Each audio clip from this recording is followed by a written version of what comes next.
Hello, welcome to People in Perspective. I'm RJ Hertogs, and my guest for this edition is Brian Schirmer, a civil engineer. Welcome to the show. So how are you today, Mr. Schirmer? I'm fine. Thanks for the invitation. So I'm just going to ask you a little about your job, what you do.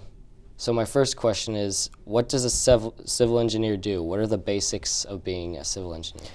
Well, civil engineering is a very diverse field. It includes land surveying. It includes the design of structures such as bridges and buildings, roadway and airport pavements, various utility systems such as water distribution, sanitary sewage collection, the treatment plants that work with those, drainage design, and in general, municipal infrastructure. You work on a lot of projects. So what's the process? How do you make sure that you have a successful project? Well, I would say the key steps in a successful project start with interviewing your client and getting to know the client and making sure that you're meeting your client's objectives. You have to put together the right team for the job. You have to make sure that you've got the right players involved. And you have to make sure that you're delivering the product that the client's looking for. And sometimes that is a give and take, because you'll have an overambitious client who's trying to do something that isn't really realistic or marketable. So you have to bring him in line and really put together the team that can deliver what he's looking for. Secondly, data collection is very important. A civil engineering project is always going to be plugged into the environment around it.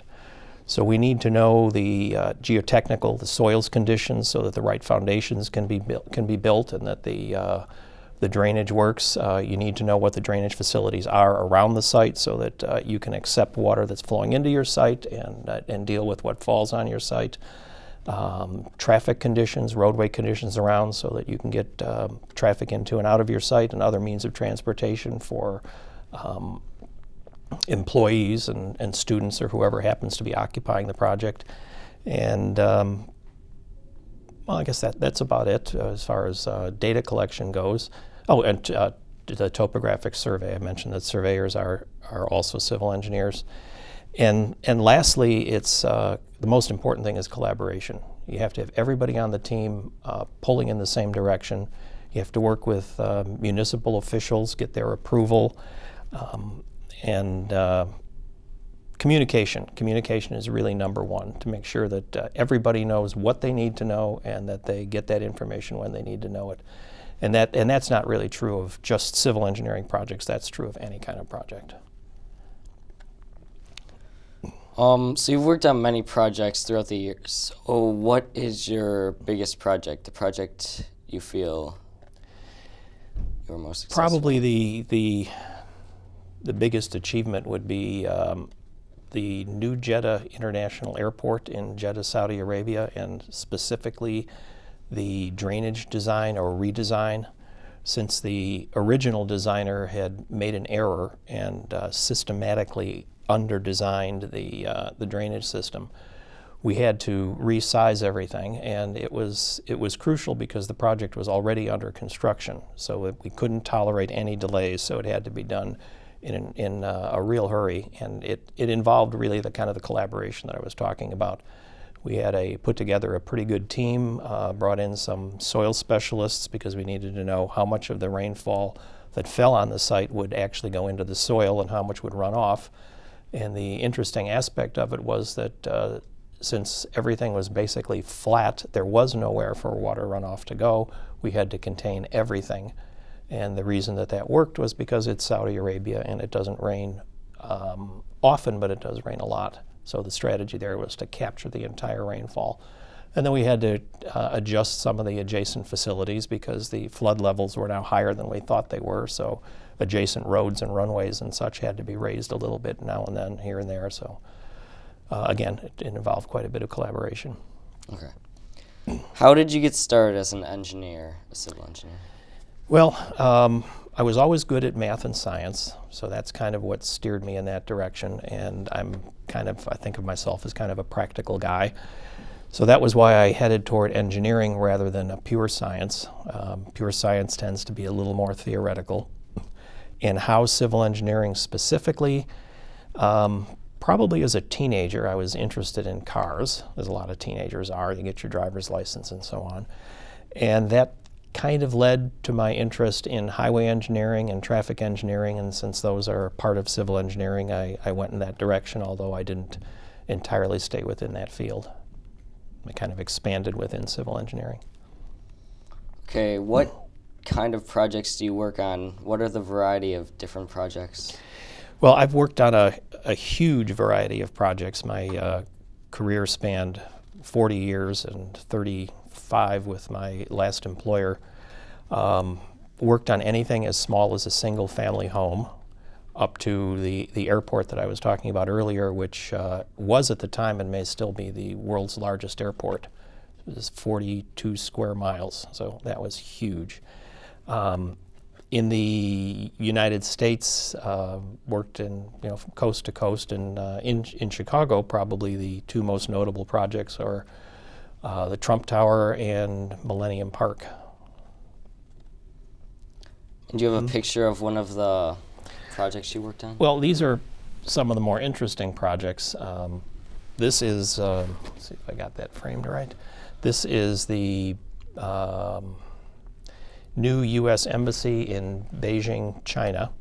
What made this project particularly interesting is the security involved in a project like this. When you're working for the State Department, and particularly in a location such as China, there's a lot of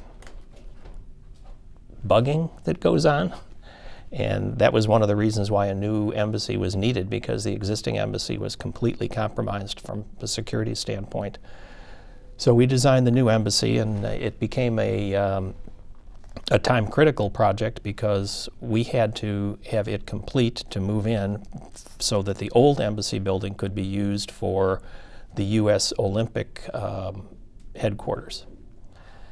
And the other interesting aspect of the project was working in China. The Chinese way of doing business is vastly different than ours. It's a cultural thing. You don't always have a complete understanding in your communications, and it took a while to learn that, and it's for two reasons. One is that you actually do have the language barrier, and things don't always translate literally, and then the other is just the cultural aspect of the not always, the Chinese don't always want to show all their cards, and they're very conscious of saving face and not offending or embarrassing anyone. So that can sometimes override the communication that I was referring to, where rather than give someone a straightforward answer, they'll steer around it so as not to embarrass them. And another particularly interesting project was the Northwest Frontier Province Agricultural University in Peshawar, Pakistan. I worked on this in the early 80s, at which time there was a war going on in Afghanistan, and this is right at the Pakistani side of the Khyber Pass, which connects to Afghanistan. So the town was full of Afghan rebels who had just come across the pass from fighting the Russians. At that time, the U.S. we were the good guys in the Middle East, and the project really went very, very well. But that made it very, very interesting. Travel there was exciting, to say the least. But another interesting aspect was that as an agricultural university, it was intended to teach farmers how to grow crops and also how to better establish their infrastructure. So our level of technology had to be tuned down somewhat to suit the locals, so that that information could be transferred to local villages in a practical manner. Thank you for coming on the show today, Mr. Schirmer. I'm RJ Hertogs. See you next time on People in Perspective.